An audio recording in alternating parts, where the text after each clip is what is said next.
Greetings, friends. Welcome back to the broadcast. Real quick, this is a rebroadcast that I'm getting ready to share with all of you. This is the podcast I did to start the year of 2020.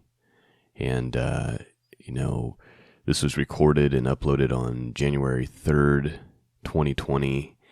And I just had a feeling at the time, and this is before any of the madness that we're seeing right now developed, I just had a feeling at the time that this was going to be one of those years. I just felt it in my spirit that things were going to be crazy this year and that we needed to buckle up and prepare ourselves mentally and spiritually for that. And so since I'm going to be out of town this weekend, starting with Friday and won't be back till Tuesday, that means there's a good chance I won't get the Torah portion study out this week, which means we may have to double up on it next week and do it maybe Tuesday and Thursday.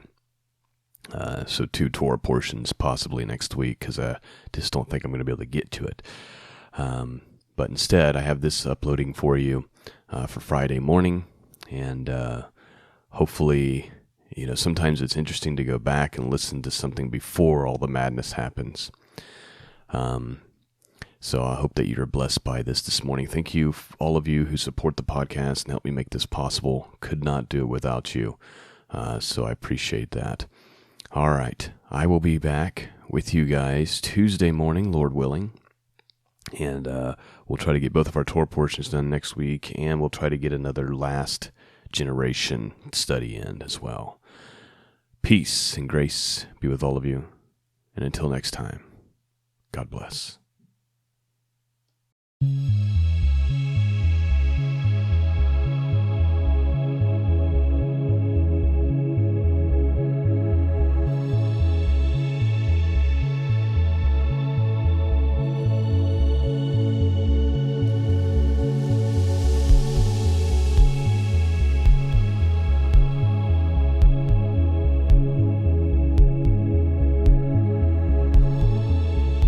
Let us consider one another to provoke unto love and to good works, not forsaking the assembly of ourselves together, as is the manner of some is, but exhorting one another, and so much the more as you see the day approaching.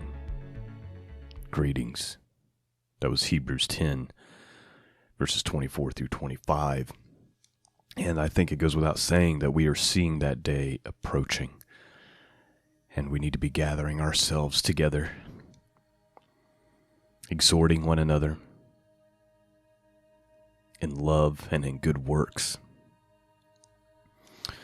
Because as we move into further and further into the years and into this madness that we're going to be talking about some of today, the more and more you need one another, the more and more you need your brothers and sisters in Messiah to encourage and to lift up, because to endure this walk alone, it should not be so that it's not how it was meant to be. And I would argue as things get harder and as the boiling pot gets hotter, the more and more you need one another in order to persevere and to endure. And as you guys have heard me say before, 2020, the year 2020, today is January 3rd, 2020. I have the same concerns in my spirit for this year as I did a few years ago, 2014, 2015. I think it's going to be another wild ride. And may God have mercy on us, right?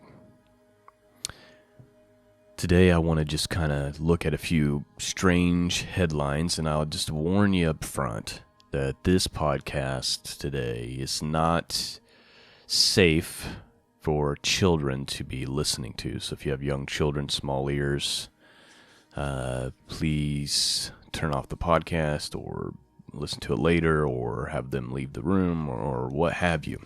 I'll say that again, probably not a good idea for kids, as is most of these end-time prophecy podcasts or news headlines type thing. because today I'm going to cover an article that I really don't want to cover because it's kind of bleh. But I think it's important for us to understand where we are and where it's headed. And I'm going to be talking about that in regards to artificial intelligence and human relations with robots, if you catch my drift. So we're going to be covering that. And so let's just start digging into some of these headlines. And the reason why I do this every couple of weeks or once a month is just to remind us where we're at. Just to remind us how strange things have gotten. And I don't really cover the political climates and all of that. I just cover some of the strange developments specifically in regards to the Christian church and artificial intelligence and genetic modification, which I think are the big things in these last days to be paying attention to. So I want to start with this article here, and I'm only going to read part of it. But it says 2020 just began, and weird things are already starting to happen all over the world. I just want to read this first part of what's being said here from the endoftheamericandream.com. Here's what it says. It says, many of us are expecting 2020 to be a very unusual year, and it certainly didn't take long for the weirdness to start. In this article, I'm going to share several examples of the weirdness with you. And I have a feeling that this is just the beginning of what we are going to experience over the next 12 months, and I would agree with that statement. We live in a time when the pace of change has reached an exponential rate, and our society is literally coming apart at the seams all around us. That makes this a perfect environment for weird stuff to happen. And that means I will have no shortage of things to write about in the coming days. I would like to start off by discussing a really bizarre phenomenon that is happening in the skies over Colorado and Nebraska right now. Okay, so this is the part that I wanted to cover as it relates to artificial intelligence. The article says, according to the New York Times, hordes of sophisticated drones have been flying in precise formations over those two states at night, and nobody knows where they're from. They come in the night, drones, lots of them, flying in precise formations over the Colorado and Nebraska prairie. Why are they there? Unclear. It's creepy, said Missy Blackman, who saw 3 drones hovering over her farm outside of Palisade, Nebraska, on a recent evening, including one that lingered right above her house. I have a lot of questions of why and what they are, and nobody seems to have any answers. 1 or 2 unidentified drones is not a big deal, but we're talking about hundreds and potentially even thousands of drones that are operating in coordination with one another, and nobody has any idea who owns them. According to the Denver Post, these very large drones have 6-foot wingspans and spend the nighttime hours flying in gird-like patterns. The sheriff of Lincoln, Washington, and Sedgwick counties told the Denver Post on Friday that their offices have been getting calls this week about the unknown winged devices, days after initial reports of Phillips and Yamna counties caused a national stir.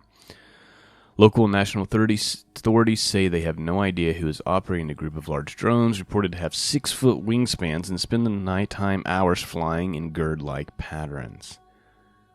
Needless to say, this phenomenon is freaking out a lot of people, and it's spawning all sorts of theories. This is very strange, and I saw this and I thought, what in the world are they doing?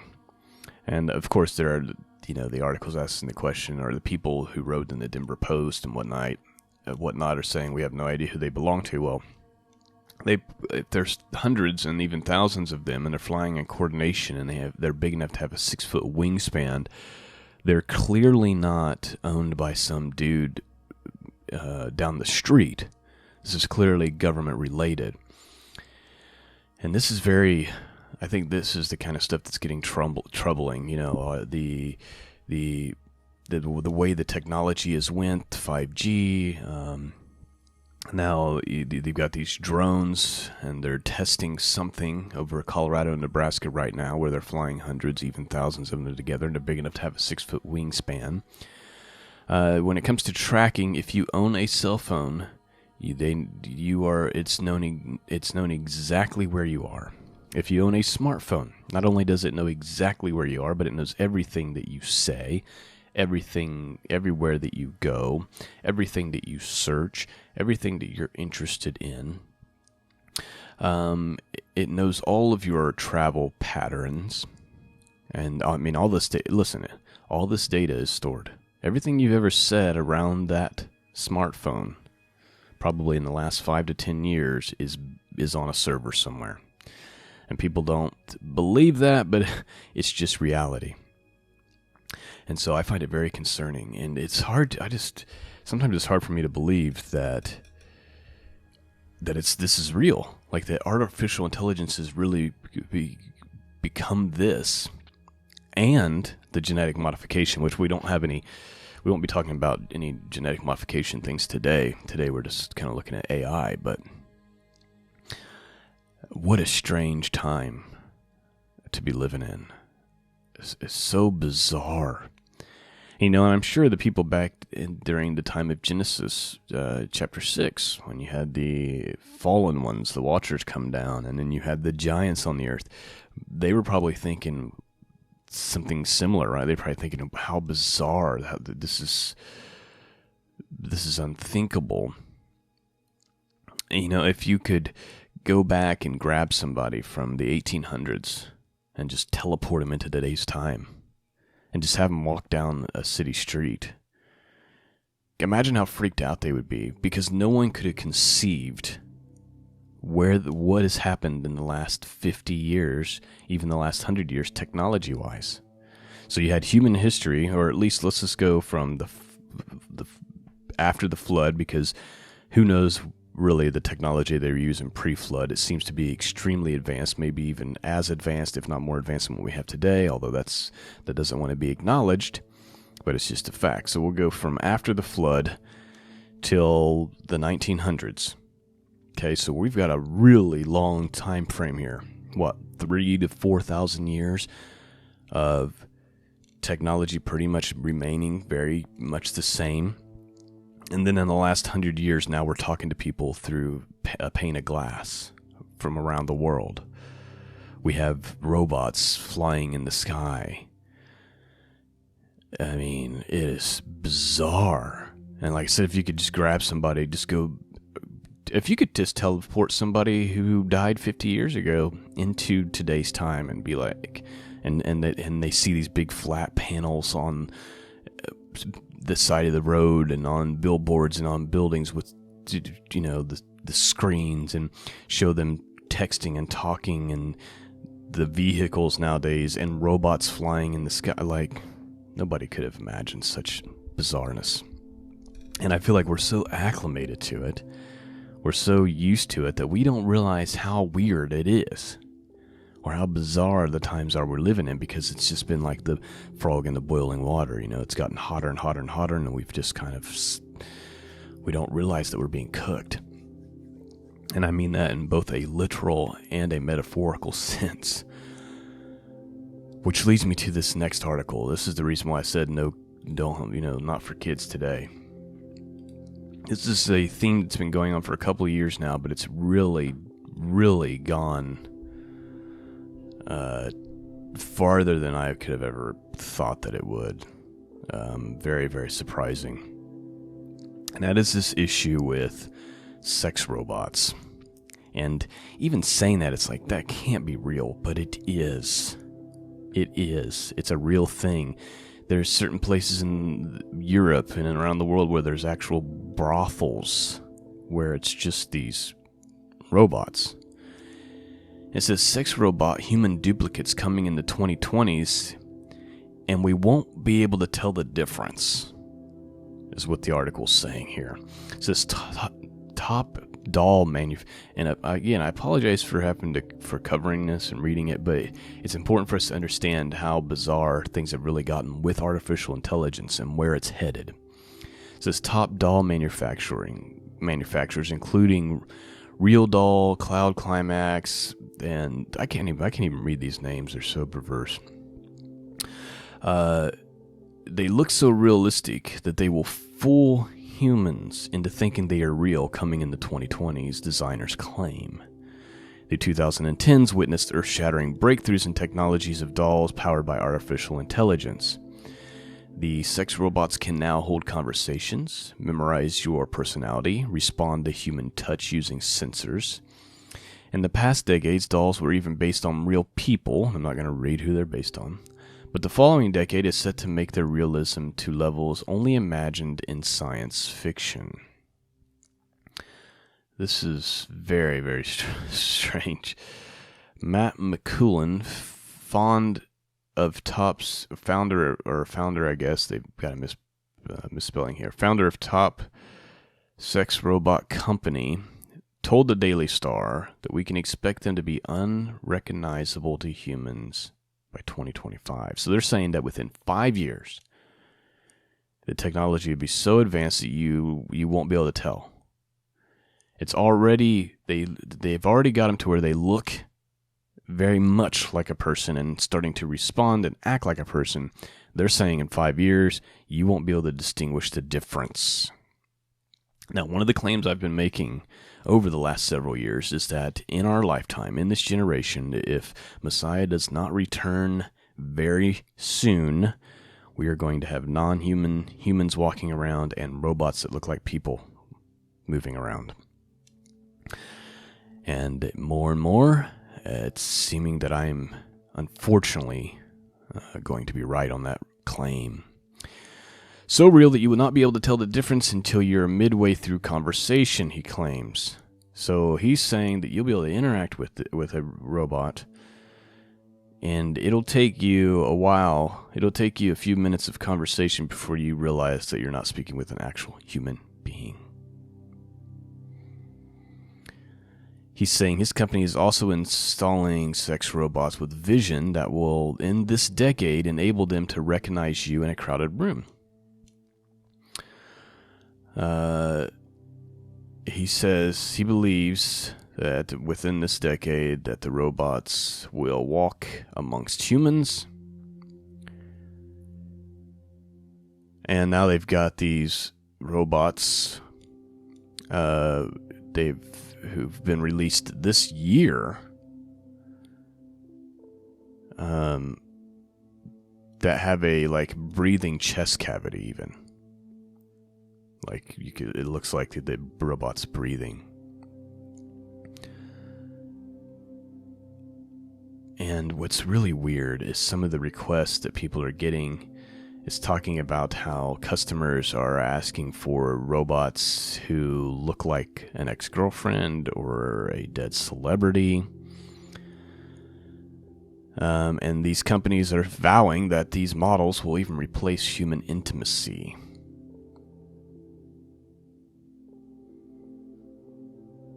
He says, we've reached that point where we've passed the uncanny valley syndrome, and dolls actually look like real people, both male and female. And as technology is becoming more advanced, so are our doll designs, and one simple example is dolls that are now being created with 3D body scanners of humans rather than traditionally sculpted clay. So they're using 3D scanning technology and basically 3D printing these life-size dolls that look like people. Wow. Well, I don't think I need to go any further into this conversation. I think you get where I'm coming from and where this article is coming from. And friends, this is not something in the distant future, okay? This is something that exists right now.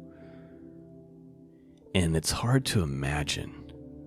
I mean, nobody could have convinced me 10 years ago that people would be having sexual relations with robots.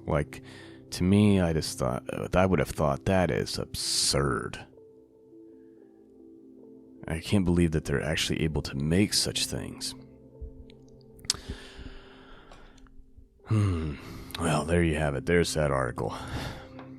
And again, it was cringy to cover it.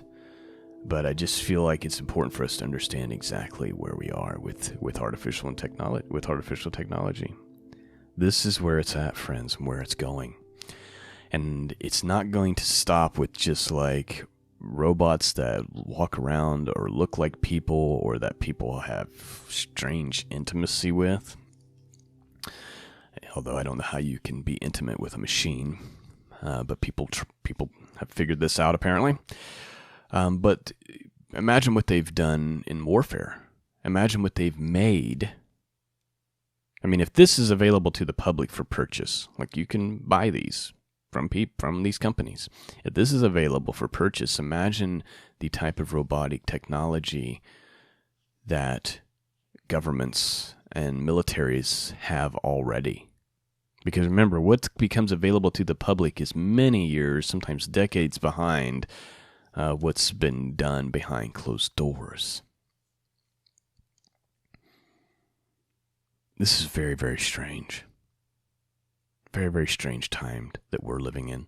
And meanwhile, while all this weirdness is happening, I'm seeing all kinds of articles about the falling away of church. Matter of fact, there's this article here that says, falling away. Let me get it pulled up here. Falling away, church attendance continues to drop dramatically. I'll read a little bit of the excerpt here. It says, the sun setting on the church in America? Some people say that Christianity is declining, but the numbers are encouraging others. Some say only nominal churches are fading away, and this is increasing a more serious, robust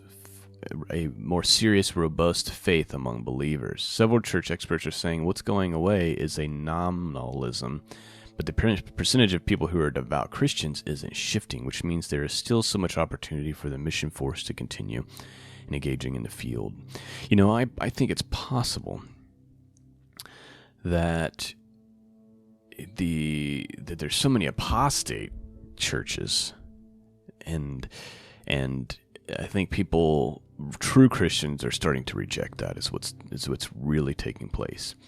And so, if you guys remember, I did that series called Remnant in the Wilderness, and the point of the series was that the people, God's true remnant, are not necessarily in these church buildings. While some of them are, many of them have moved away from the traditional church setting because it's become, just like I said, it's become apostate. It's become an entertainment place. It's like going to the movies or going to a rock show. And so I think there's a shift from that, but I think there may be, I'm hoping and praying, there may be a movement towards true Christianity, towards the true faith. But unfortunately, it's more underground. And unfortunately, I fear that we may be moving into a time when it's going to be forced underground, which will lead me to these last few headlines. Signs of the times. No house of worship in America is safe. The events of the past couple of days should be a major wake-up call for all of us. The number of mass shootings in the United States hit a record high in 2019 as this thin veneer of civilization that we all take for granted on a daily basis continues to disappear. And these mass shooters seem particularly attracted to soft targets such as schools and churches. On Sunday, a gunman opened fire at a church in Church of Christ in Texas, about 8 miles away from Fort Worth. And it immediately made headlines all over the nation. A gunman killed 2 people during the Sunday morning service in the church in White Settlement before members of the congregation fatally shot him. And so more and more we're seeing acts of violence on the church. I see another headline here. ISIS beheads 11 Christian hostages in Nigeria on Christmas Day. Oh. Italian exorcists say society risks collapse due to aggressive Satanism. And so we have more hostility and violence towards Christianity. We have and then we have this growing infatuation with paganism and with Satanism all over the world. I mean, friends, we can try to close our eyes and blind ourselves to this reality, but the truth is that we are moving into an age of darkness. And it's so obvious. But the day is coming, and our hope is in the return of Messiah, who's going to put all these enemies under his foot. And he's going to make things right. And he's going to bring peace. He's going to bring hope. He's going to bring, all the things that are promised to us in the scriptures. And I think sometimes we get so focused on all this, like the stuff I'm talking about today, that we forget about what lies ahead for us. The scriptures talk about the things that God has prepared for us are just, we couldn't even conceive of them, what he's prepared for those who love him.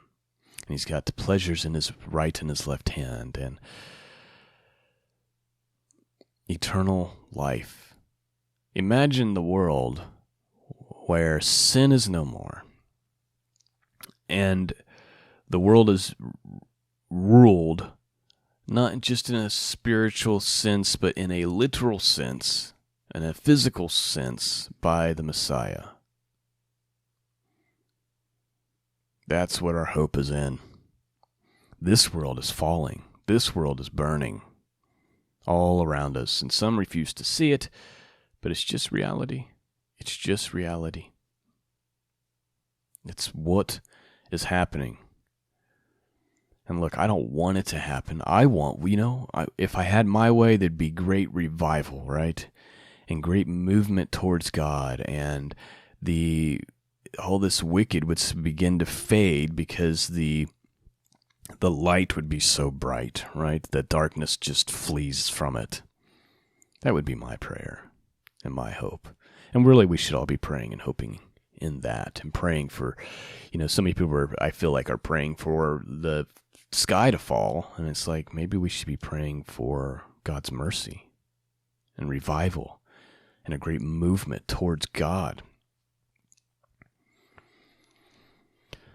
Well, anyway, I feel like I'm rambling at this point, so that's usually a good place to stop. I just wanted to cover a few headlines. We haven't done this in a while, where we just kind of talk about some of the strange things going on in our world today, and just a reminder to us that we are living in the end of the age, and that all these strange things that we never could have imagined are taking place, which is why I always talk about how be careful at thinking you've got end-time prophecy even remotely figured out.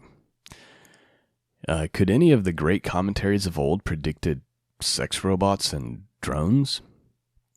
Of course not. Prophecy is made to be understood in hindsight. Who knows? Who knows what we're going to see? But we need to continue, like the scripture I read to start the show. We need to continue to consider one another and to provoke one another unto love and to good works. This is a picture of supporting one another and being there for one another as brothers and sisters in Christ. It says, not forsaking the assembly of ourselves together, as is the manner of some is, but instead we should be exhorting one another, and so much more.